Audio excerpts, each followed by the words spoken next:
ما تستخسرش في الحيوانات، وما تستخسرش في حد ما تعرفوش محتاج حاجة. اديله على قد ما تقدر. والله العظيم ربنا هيعوضك وهيديلك من حيث لا تحتسب، وهيديلك حاجات انت ما كنتش متوقع ان هي تبقى عندك اصلا ولا تجيلك. فالحاجات دي بترزق جامد قوي. ربنا بيرزقك علشان انت بتعمل الحاجات دي. لما انت بتعمل حاجة كويسة بيبقى ربنا هو اللي مسخرك تعمل الحاجات دي، مش من نفسك كده. انت مش صحيت من النوم عايز تعمل خير، او انت عايز تأكل حيوان او تشرب حيوان او تشرب طائر او الكلام ده.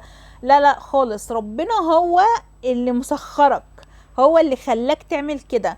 فانت اسمع كلام ربنا. لما تلاقي قلبك حلو كده على حيوان او طائر او انسان غلبان، ما تقاوحش في نفسك كده وتقول لا انا مش هديله، لا انا اولى بالفلوس، لا انا مش عارفه ايه. ما تعملش كده، ما تعملش كده عشان ربنا ما يغضبش عليك. ربنا هو اللي بعتك للإنسان ده أو الحيوان ده ان انت تأكله او تشربه.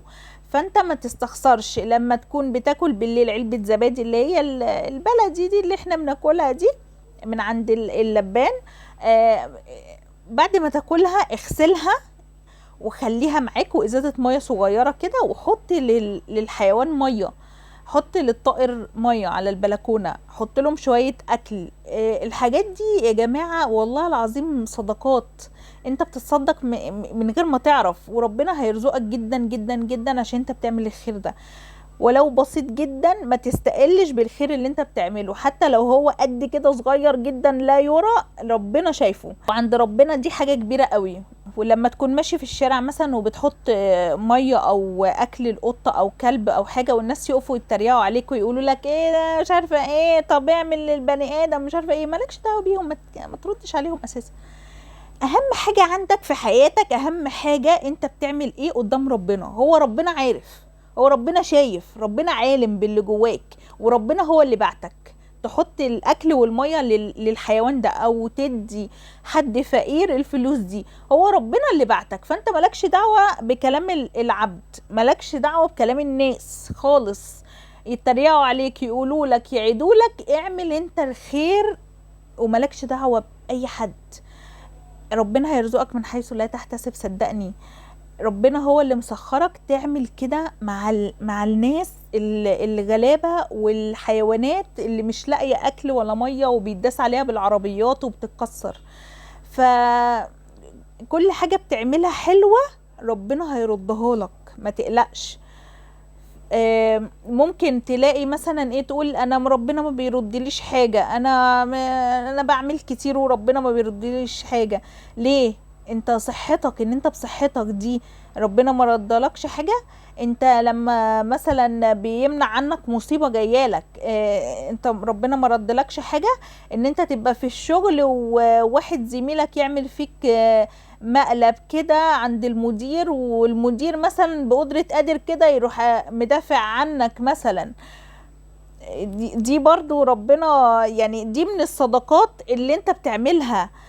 لما مثلا تقع في الشارع، تقع وانت ماشي كده وما تتكسرش ولا يحصل لك حاجة ولا تتعور، ما هي دي برضو من الصدقات اللي انت بتعملها.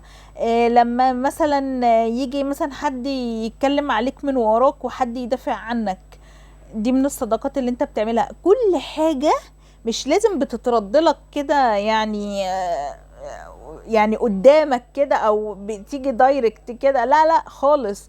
بتترد لك في حاجات تانية كتيرة حواليك. يعني مثلا انت ما تكونش معاك فلوس مثلا، وتلاقي مثلا نازل لك مكافأة، دي من الصدقات اللي انت بتعملها. لما تلاقي مثلا مديرك مزاجه وحش في يوم كده، مزاجه وحش وكلمك حلو، انت تبقى مستغرب ايه ده مزاجه وحش وكلمني حلو، ايه ده، هو ايه ده من الصدقات اللي انت بتعملها.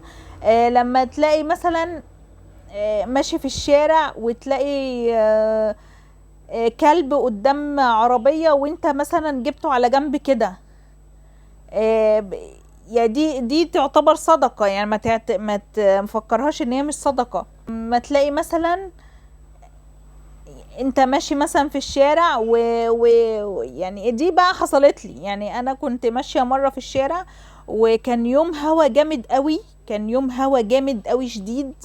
وفي يعني انا مشيت كده وورايا بالظبط وقع شباك من فوق الموتيل اللي هو الكبير ده، وقع على عربية.